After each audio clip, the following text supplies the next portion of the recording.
I'm Chris Gardner of the Houston Round Ball Review, speaking with Scott Pera, head coach of Rice Owls men's basketball. Coach, how you doing today?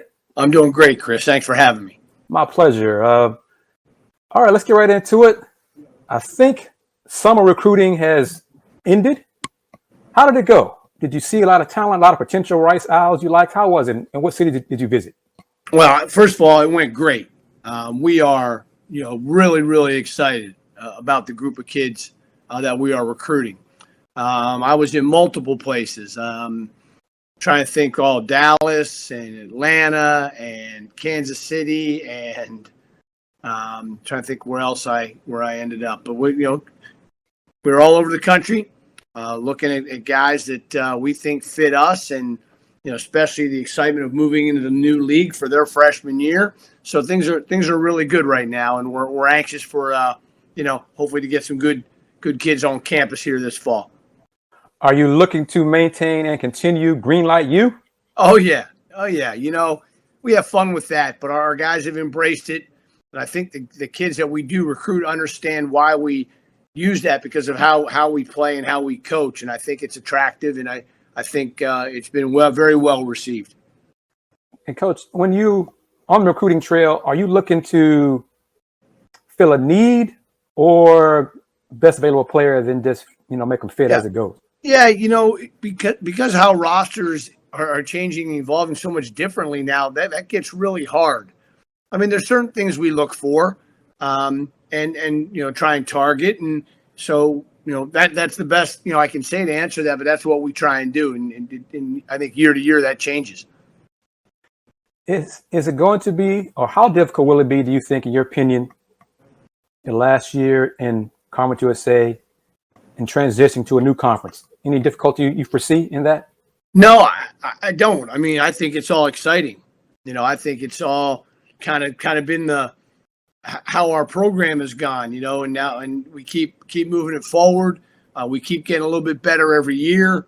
I love our team that we have this year, and then we go into a new conference, which is exciting. So, and that's what we want, and that's what I've preached since I've been hired, to have a sustainable, winning, exciting program, and that's going to continue, we feel, in the new league.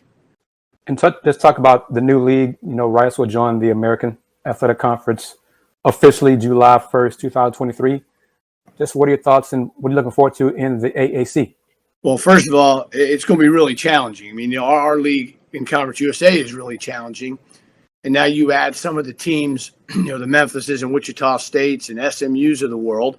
It's just a great, challenging conference. Also, in the AAC, you get a little more visibility, which I think is going to be great for our kids, our school, our program. So we're excited about that with the contract they have with ESPN. The travel will also be a little bit new. You get to go to Temple, which near Philly was where I grew up, nearby there. That'll be exciting and fun. You get to East Carolina. You get to go to Florida still. So still a lot of unique and fun travel as well. Have the guys you're recruiting looking at ask you questions about the American? Oh, yeah. They're very well aware. They're very well aware of where we're going. And we touched on it briefly, but for folks who are new to the term, what does Greenlight U mean? Well, to us, it means guys that come here will have freedom to play their game. They have the green light. Now, we also say it has to be earned as well in the practice gym and in the summertime and in the spring and all that. But the point is, I don't want guys looking over their shoulder, Chris, at every missed shot or every mistake. I want them to play with confidence, play with some freedom, and know that I'm going to let them play through some mistakes, and they have the green light to make plays. Not necessarily always shoot threes, but to make plays. What is the breakdown of the roster for this coming season? What do you mean breakdown? By class? By class, yes, sir. Well, we got 4 seniors. But again, COVID changes all this. Mm-hmm. They're seniors academically. Jake Leipert, Quincy Oliveri, Travis Evie, and Max Fiedler. And then you go down the list from there. Cameron Sheffield will be a junior. We have 2 transfers in Siri Lewis and Alem Husavinovich from Nevada. we've added 4 quality freshmen. We have Jaden Garan and Damian McDowell back as sophomores. So, we got we're probably our biggest, our longest and most athletic team.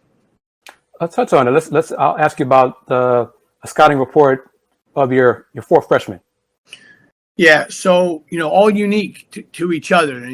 Different skill sets. Iffy, big 6'10" with a 7'3" wingspan, low post 5-man. But also what he brings to us is rim protection. He'll be able to block shots and make plays for us defensively, which we have lacked in the past. So we're excited about that. Andrew Akuchi from Florida, also 6'10", but a little more versatile. He can step out and shoot a 3. He's long, a little more better with the ball for his size. So he brings some versatility at that size there. Makai Mason, about a 6'3" combo guard out of Phoenix, who's a highly recruited kid that we have high expectations for, and we're really looking forward to him to contributing early. And then Mason Jones, a tough point guard from Chicago that really brings some athleticism and toughness that we're going to need moving forward at that position. Now, getting those 4 young men, did you rely on your connections, your contacts, to help introduce you to them? Did you see them on the AU circuit, the grassroots circuit? How did you recognize them? Well, there's 4 of them, so each one's kind of unique. Yes, a couple of them, yeah, connections, relationships around the country. We knew about kids, and we started recruiting them once people brought them to our attention. We got Iffy, after he decommitted from Boston University. We lost a player to the portal, so now we needed that position. So we went back after him because we'd recruited him before he committed there. So, and then, Mason is a guy that, was kind of on our radar. And then we got real aggressive with him as we built a relationship with him, too, to get him committed. So it just worked out. It's a really versatile, good group. Have the 4 of them, what's been the adjustment so far for them? Because being a freshman at Rice is different. It's unique compared to other places. Yeah, fortunately, they only have to take 1 class in the summer, so that helps them get acclimated in the classroom. But they've done a great job. They've done a really good job in the weight room. They've done a really good job on the practice court of trying to be sponges. Language is different. The terminology has changed. The intensity and speed has changed. So they've all adjusted to that, I'd say, really well. And so hopefully that'll help them come October when we really kick it in. Who would you say are the vocal leaders on your squad? Without question, Quincy Oliveri is a vocal leader. Travis has really given more of a voice this year, too, now that he's a senior. Really count on those 2 guys, for leadership, to be captains. Max, he doesn't give much of a voice. He just kind of leads by example. But Quincy is definitely the biggest voice on the floor. Where are you on NIL in terms of, has it come to your basketball program? Anybody on the team taking advantage of NIL? Yes. And, we want our guys to maximize whatever they can do within the rules of this. And I know everybody's kind of navigating what those rules are, and they're going to change as time goes on. But yes, our guys are trying to find ways to use their name, image, and likeness to benefit themselves financially. I'm all for it. Obviously, I got to stay basically out of the way of it, but I know that they're involved in some things and will continue to be. Rice has done some stuff through the administration that they can also now try and connect some dots as well. So as it moves forward, I know that we'll do a really good job of whatever we can do to help our kids benefit. Is there a buzz on campus about the move to from Conference USA to the American? Well, I obviously summer there's not much on campus, but internally in the hallways, yes. If you go over and talk to Bloom at football or Jenny in the women's volleyball and Lindsay in women's basketball and Jose and baseball, Brian, soccer, everybody's excited. Everybody, is excited about the benefits that it's going to bring to us, the visibility that it's going to bring to our student athletes. I think it kind of takes a stigma away from us in recruiting where, when teams recruit against us, oh, Rice only cares about academics. I don't know how you say that anymore now we moved to this league. So there's just so many benefits. How are you in terms of finalizing your non-conference schedule? We're one more game away. You know, we were waiting to try and find one more game here right before Christmas break. Starting here at Rice, we have a couple schools we're talking to. And then once that's done, that'll be released. I'm hoping here in the next week or 10 days. How many non-conference games will it be? 11, because this year we're playing 20 Conference USA League games for the first and only time. Why is that? What are your thoughts on 20 USA games? Well, I voted against it, but I was in the minority. It's caused some problems I don't think that they anticipated, but it's been ironed out, I think. They're doing it because there's 11 teams this year. 3 dropped out, Marshall, Old Dominion, and Southern Miss. So 10 times 2 is 20. They seem to think it would be cleaner that way and not to be off balanced. So that's the hand we're dealt. All right, Coach. I don't want to get you in trouble, but can you mention any of the non-conference opponents?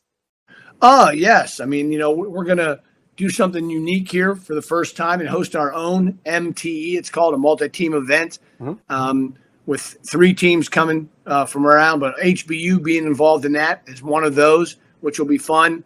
We're going to go to Texas State, who came here last year. They're a really good team. We're going to go to Texas and play Coach Beard's squad up there in Austin, which will obviously be a huge challenge. We're going to open the season at Pepperdine, another big challenge. You know, we played them here last year too. So, you know, different places around the country, some games in Texas, hoping to have 8 home games of the 11, which would be great for us if we can pull that off. And we're close to doing it, so we're excited. Well, Coach, you and I have touched on this dream/goal of mine for years. Well, you got HBU, so you're getting closer to a Houston City Classic. So what are your thoughts on that possibility? Chris, look, it's just hard. I don't think anybody's necessarily opposed to it. I just don't think anybody knows how to actually make it work. Okay. And I know probably from your seat you think, oh, it can't be that hard. It is. It's very hard. It's just challenging because scheduling is a jigsaw puzzle. Mm-hmm. And look, Houston has elevated themselves to a top 5 team in the country. So does it make sense for them to play those 3 games? You know, to that could have negatively affect their net ranking to try and get a really good. So there's so much that goes into it besides just saying, oh, let's get the 4 teams from Houston to play each other. Again, it's not that we're all opposed to it. It's just really challenging. And about to wrap it up with you, Scott Pera, are you still communicating with Trey Murphy? As a matter of fact, I was texting with him yesterday because he gave me his signed jersey when they played the Rockets after the game this winter. And I've had it in my office to get framed. And I got it framed. I got it done and unwrapped it yesterday. I sent a picture of it to him. And so we were texting yesterday. We're going to get another one sent that we're going to put up in our practice gym that won't be signed, obviously, but it'll be of him. You know, just a great kid, special relationship, and love following him now that he's living his dream. And you touched on it. The relationship between you and him is unique because I'm speaking generalities, but I don't know how often a coach maintains a very good relationship with a player who transferred away from his program. You know, it's ironic you said that. One of our associate athletic directors, Rick Mello, was in my office yesterday. And when I showed him the frame picture, he said the exact same thing, almost verbatim what you just said, how cool that is that we've done it. Look, you know, that's a credit to Trey because, you know, Trey has all through this, you know, the draft process last year, the draft night, the post-draft interviews, you know, he gave his respect to Virginia, as he darn well should. Mm-hmm. But he gave a lot of the credit to us and to me for taking the chance on him and helping him develop and building that relationship. And so, you know, I'm just super appreciative that he did that. He certainly associates himself with Rice as much as any place else. And that's a good thing because, again, you know, COVID hit, you know, on March 11th that year after we lost the conference tournament, and he went home for spring break, and I never saw him again. And I'm not sure, you know, definitively anybody could say if COVID didn't hit, if he wouldn't have stayed at Rice. So there was so the relationship, just stayed strong throughout, and it always will. He'll be part of, my family and my coaching, forever. I think that's a credit to you and Trey to I maintain appreciate that it. relationship. Do you mention him, reference him as somebody you developed in your recruiting? Oh, yes. Okay. For sure. I mean, look, it's an unbelievable story. I mean, he had very few offers out of high school. I mean, he becomes the 17th pick in the NBA draft and did most of that growing here. Yeah, that is a spotlight is shined on that in our recruiting for sure. And I think he appreciates that too as well. And I think he's proud of it. All right, Coach. Rice head coach Scott Pera of Rice men's basketball. As always, Coach, thank you very much for taking time to talk to me. And I will stop by more this season. That is a promise to you. Well, Chris, I always enjoy these conversations. I look forward to seeing you, and whatever you ever need from me, don't ever hesitate to reach out. Thank you, Coach. You take care. All right. Have a good day. You too. Bye-bye.